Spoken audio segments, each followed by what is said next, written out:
നമസ്കാരം. ഞാൻ മൊയ്തീൻ ഷാ, ജനതാദൾ നാഷണലിസ്റ്റിൻ്റെ സംസ്ഥാന പ്രസിഡന്റ്. ബഹുമാനിയെ, നിങ്ങൾക്ക് എല്ലാവർക്കും എൻ്റെയും എൻ്റെ ഗ്രൂപ്പിൻ്റെയും അഭിനന്ദനങ്ങളും ആശംസകളും. ഇന്ന് 2024 നവംബർ മാസം 13-ാം തീയതി ചേലക്കരയിലും വയനാട്ടിലും ഇലക്ഷൻ നടക്കുന്നു. ഇന്ത്യയിലെ വിവിധ സംസ്ഥാനങ്ങളിൽ ഇലക്ഷൻ നടക്കുന്നു. അതൊരു വാർത്തയാണെങ്കിലും അതേക്കാൾ ഉപരി 1924 നവംബർ 13-ാം തീയതി ബി ഉമ്മ എന്ന പേരിൽ അറിയപ്പെടുന്ന ഷൗക്കത്ത് അലിയുടെയും മുഹമ്മദ് അലിയുടെയും ഉമ്മ മരിച്ചിട്ട് 100ാമത് ചരമവാർഷിക ദിനമാണ്. ആ ഉമ്മ മക്കളെ പാടുപെട്ടി വളർത്തി വിദേശ വിദ്യാഭ്യാസം കൊടുത്ത് സ്വാതന്ത്ര്യസമരത്തിൽ ഇറങ്ങി പയറ്റിയ 2 വീര യോദ്ധാക്കളാണ്. ഗാന്ധിജി ഈ ഉമ്മയെ സന്ദർശിക്കാൻ വീട്ടിൽ ചെന്നപ്പോഴേ ദാരിദ്ര്യം കൊടികുത്തി വാഴുന്നതാണ് പറയുന്നത്. ഒന്നും കൊടുക്കാനില്ല, നോമ്പ് കാലമാണ്. അപ്പോൾ നോമ്പ് കാലത്ത് 27-ാം രാവ് എന്നൊരു രാവുണ്ടല്ലോ. അന്ന് സാധാരണ മുസ്ലിം ഭക്തരെല്ലാം കഴിയുന്ന ഉറക്കമൊഴിഞ്ഞ് ഇബാദത്ത് അല്ലെങ്കിൽ സൽക്കർമ്മത്തിലേക്ക് ഇടപെടും. അങ്ങനെ സൽക്കർമ്മത്തിലേക്ക് ഇടപെട്ടിരിക്കുമ്പോൾ ചർക്കയിൽ നൂലുപയോഗിച്ച് ഒരു തുണി ഉണ്ടാക്കി അത് ഗാന്ധിജിക്ക് സംഭാവനയായിട്ട് കൊടുക്കുകയാണ്. അത് ആറോട് അണിച്ചുകൊണ്ട് ഗാന്ധിജി അതിന് പേരിട്ട് ഖദർ എന്ന്, അങ്ങനെയാണ് ഖദറിൻ്റെ പേരുണ്ടായെന്ന് പറയുന്നത്. എന്തോ ആകട്ടെ, ആ മഹദിക്ക് മുൻപ് മഹദിയുടെ ആത്മാവിനെ നമ്മൾ നിത്യശാന്തി നേരിടും. PV അൻവർ ഇന്നലെ വാർത്താ സമ്മേളനം നടത്തിയപ്പോൾ ഇലക്ഷൻ സമയം നടത്താൻ പാടില്ല എന്ന് പറഞ്ഞ് തൃശ്ശൂർ കളക്ടറുടെ ജില്ലാ മജിസ്ട്രേറ്റ് എന്ന അധികാരം ഉപയോഗിച്ച് അതിനെ തടസ്സപ്പെടുത്താൻ വേണ്ടി ഇലക്ഷൻ കമ്മീഷൻപ്പെട്ട ഉദ്യോഗസ്ഥരെ വിട്ടും നിയമപരമായിട്ട് അങ്ങനെ ഇല്ല എന്ന് അൻവർ തർക്കിക്കുകയും പത്രസമ്മേളനം നടന്നതായിട്ടൊക്കെയാണ് കാണുന്നത്. ഇവിടെ പറഞ്ഞു വരുന്നത്, അൻവർ അവിടെ പത്രസമ്മേളനം നടത്തിയില്ലെങ്കിലും ഇന്ത്യ മഹാരാജ്യത്തിന് ഒരു പോർണം വരാൻ പോകുന്നില്ല, ഒരാളുടെ ജീവൻ പോലും പോകുന്നില്ല. എന്നിട്ട് പോലും ഇലക്ഷൻ കമ്മീഷനിൽ ചില നിയമങ്ങൾ ഉണ്ട് എന്ന് പറഞ്ഞുകൊണ്ട് അതിനെ ജില്ലാ കളക്ടറുടെ പ്രത്യേക മജിസ്ട്രേറ്റ് അധികാരം ഉപയോഗിച്ച് അവിടെ അന്വേഷണത്തെ ആൾ വിട്ടു. അതുപോലെ ഒരു കളക്ടറായിരുന്നല്ലോ കണ്ണൂരിരുന്ന മഹാൻ. ആ മഹാൻ അദ്ദേഹത്തിൻ്റെ സഹപ്രവർത്തകരെ ഒരു സ്ത്രീ വലിഞ്ഞു കയറി വന്ന് വളരെ മോശമായിട്ട് തേജോവധം ചെയ്തപ്പോൾ ആ മഹാന് ചുണ്ടനങ്ങിയില്ല, വായനങ്ങില്ല, നാവനങ്ങിയില്ല. സിറ്റാവൺ അദ്ദേഹത്തിന് ആ മജിസ്ട്രേറ്റ് ജില്ലാ മജിസ്ട്രേറ്റ് പവർ ഉപയോഗിച്ച് ആ പ്രാസംഗികയായ സ്ത്രീ അവിടെ ഇരുത്തണ്ടില്ലേ? അനങ്ങില്ലല്ലോ.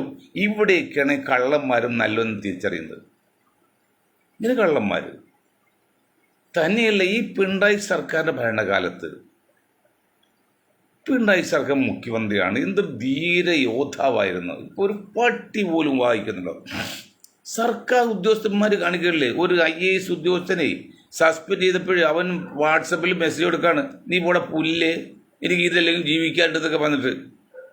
എന്താണെന്നാലോചിക്ക്.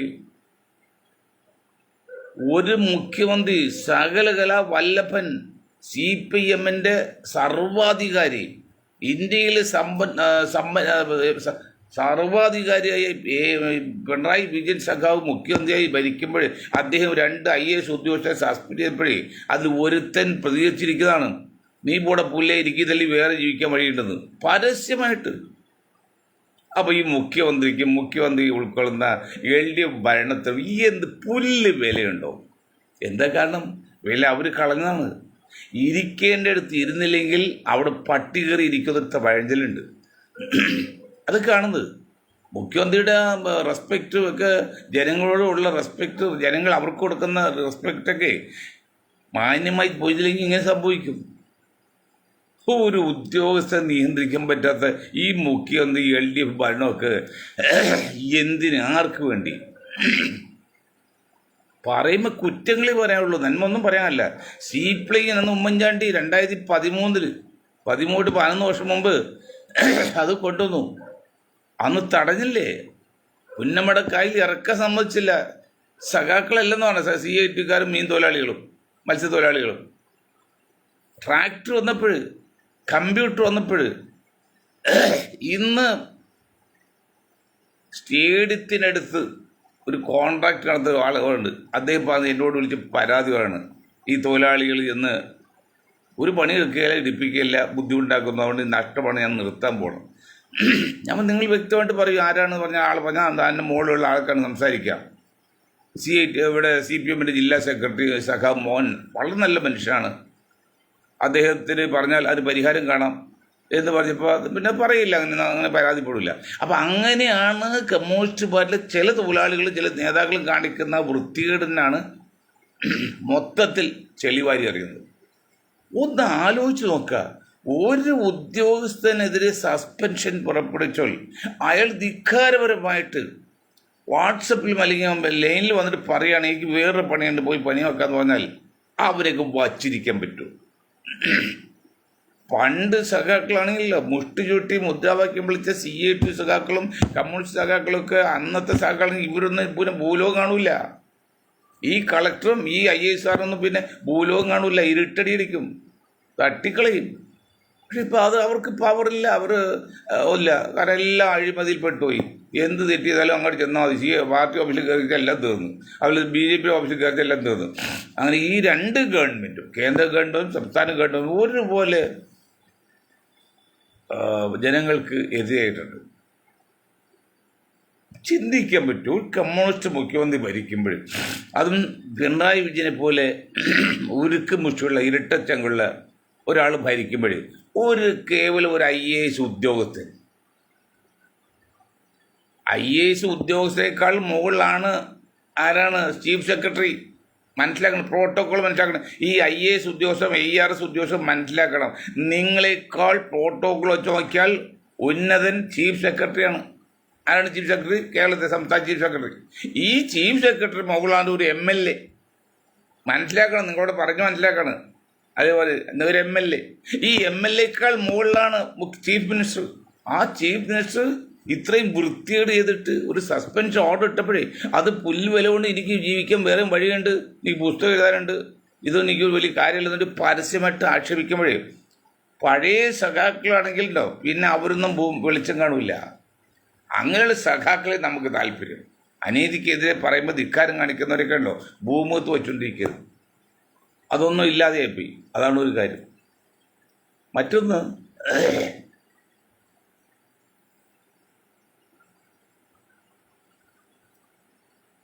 നമ്മുടെ ഇലക്ഷൻ ഇപ്പോൾ ഏതാണ്ട് ചേലക്കരയിൽ നടന്നു, പിന്നെ എവിടെ നടന്നു? വയനാട്ടിൽ നടന്നു.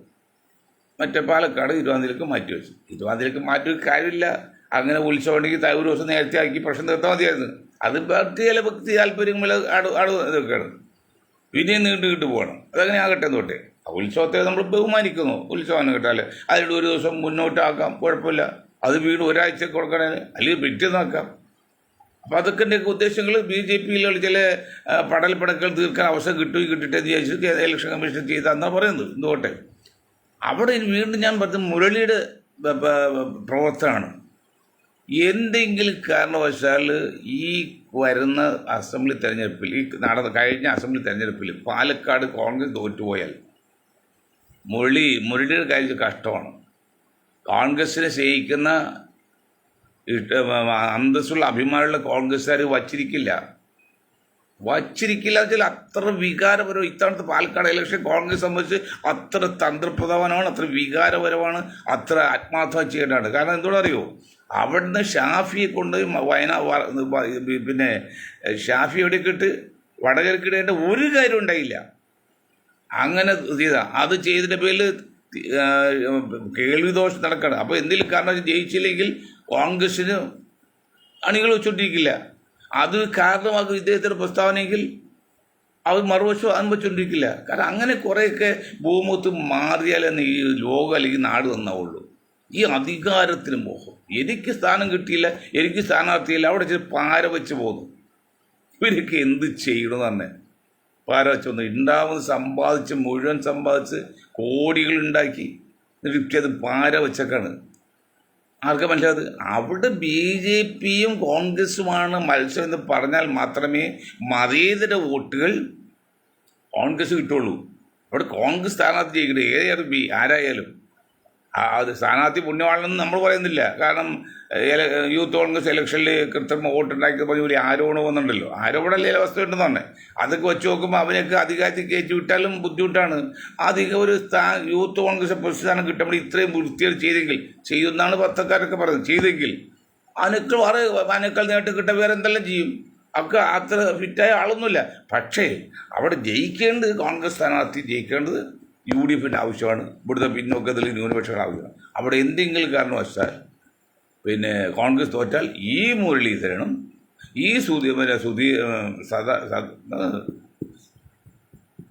പ്രതിപക്ഷ നേതാവും ശരിക്ക് വെള്ളം കുടിക്കേണ്ടി വരും, വെള്ളം കുടിപ്പിക്കും. അത് മനസ്സിലാക്കണം. അതുപോലെ ചേലക്കര, ഇത്തവണ ചേലക്കര കോൺഗ്രസ് സ്ഥാനാർത്ഥിയോട് ജയിച്ചില്ലെങ്കിൽ തികച്ചും ഒരു ഉത്തരവാദി കോൺഗ്രസ് തന്നെയാണ്. കോൺഗ്രസ് സ്ഥാനാർത്ഥിയെ മത്സരിച്ച ആ പെണ്ണുമാണ്. ഞാൻ നേരത്തെ പറഞ്ഞു കഴിഞ്ഞത് അത്ര കണ്ട് ഭരണവിരുദ്ധ വികാരമുണ്ട് കേരളത്തിൽ. അത്ര കണ്ട് എല്ലാ നിലക്കും വിജയിക്കാൻ സാധ്യതയുണ്ട്. എന്നിട്ട് വിജയിച്ചില്ലെങ്കിൽ ആ സ്ഥാനാർത്ഥിയുടെ കുഴപ്പമാണ്. ആ സ്ഥാനാർത്ഥിയെ നിയമിച്ച കോൺഗ്രസിൻ്റെ ചില വക്രബുദ്ധിക്കാരായ നേതാക്കൾ കുറ്റാണ്. ഇവരെല്ലാം ഈ പാലക്കാടും ചേലക്കരയിലും ജയിച്ചില്ലെങ്കിൽ ഈ കോൺഗ്രസിന് പലർക്കും ഇരുട്ടടി കൊള്ളും. അത് ഭയങ്കരമായ ഇടിയായിരിക്കും കൊള്ളാൻ പോകുന്നു. ഇന്ന് മാന്യന്മാരിൽ നിന്ന് ഞെളിഞ്ഞ് നിരക്കുന്ന നാളെ മുഖ്യമന്ത്രിയാൻ വേണ്ടി കുതികാൽ വെട്ടുന്നവരൊക്കെ ഉണ്ടല്ലോ. ശരിക്ക് അണികൾ, കോൺഗ്രസ് അണികൾ ഇപ്പോഴും ശക്തരാണ്, അവരുണ്ട്. അതാണ് ഈ മലപ്പുറത്തൊക്കെ ചിലവൻ്റെയൊക്കെ സംഭാഷണം കേൾക്കണം. കോൺഗ്രസ് എതിരെ വന്നപ്പോഴുള്ള എത്ര വികാരപരമായിട്ടാണ് പറയുന്നതോ. ആ ചാനൽ ഞാൻ കണ്ടാണ്. അങ്ങനെ 10,000 വികാര ജീവികളുണ്ട്. നല്ല കഴിവും ആത്മാർത്ഥ്യമുള്ള ആ കോൺഗ്രസ്സുകാരുണ്ടല്ലോ. വെറുതെ വിടില്ല, വിടാനും പാടില്ല. ഇതൊക്കെയാണ് സംഗതി. അപ്പോൾ ഏതായാലും ഇത്രയും കാര്യമാണ് എനിക്ക് പറയാനുള്ളത്. മറ്റൊരു കാര്യം പറഞ്ഞു, അത് പ്രാദേശികമാണ് പറഞ്ഞത്. ഞാൻ വാക്ക് നിർത്താം. ഇന്ന് എന്താണെന്ന് വെച്ചാൽ വേറൊന്നുമില്ല. എറണാകുളം പട്ടണം അല്ലെങ്കിൽ കൊച്ചിൻ സിറ്റി വളരെ വേഗം വളർന്നുകൊണ്ടിരിക്കുകയാണ്. അത് കലൂർ, ദേശാഭിമാനി, പാലേപ്പറമ്പ്, കറുകപ്പള്ളിയൊക്കെ ഉള്ള ആ മേഖലയൊക്കെ പണ്ട് കൊച്ചു പാകിസ്ഥാനായിരുന്നു. ഇന്നത് പോയിട്ട് മിനി ബോംബെ ആയി. അന്ന് കറുകപ്പള്ളി ദേശാഭിമാനി റോഡിൽ 90% മുസ്ലിങ്ങളായത്. ഇന്നിപ്പോൾ പലരും അവിടെ വന്ന് കയറി വന്നപ്പോൾ ഇപ്പോൾ 60-40 ആയി.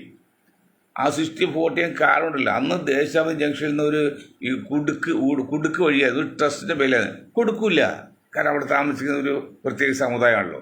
ആ ഭൂമിയെല്ലാം നിസ്സാര വിലക്ക് വാങ്ങി കോഴിക്കോടും തലശ്ശേരിയും കോട്ടയത്തും ഒക്കെ വന്ന് എടുത്തു നിന്നപ്പോൾ ഈ വഴി തുറന്നു കൊടുത്ത് നല്ല മിനി ബോംബെ ഇപ്പോൾ. അപ്പോഴേക്കും ഈ ഒരു വിഭാഗത്തെ എണ്ണം പകുതിയായി കുറഞ്ഞു. അപ്പോൾ നല്ല റോഡ് തുറന്നു കൊടുത്ത് നല്ല വീതിയുള്ള റോഡുമായി. പക്ഷേ എന്തുകൊണ്ട് അതിന് ഓപ്പോസിറ്റ് പോണോത്ത് റോഡ് വികസിക്കാത്തത്? കാരണം പോണോത്ത് റോഡ് എൻട്രൻസ് ഇല്ല. അത് വന്ന് അവസാനിക്കുകയാണ്, ഓപ്പണിംഗ് ഇല്ല. എൻട്രൻസ് പക്ഷേ ഓപ്പണിംഗ് ഇല്ല.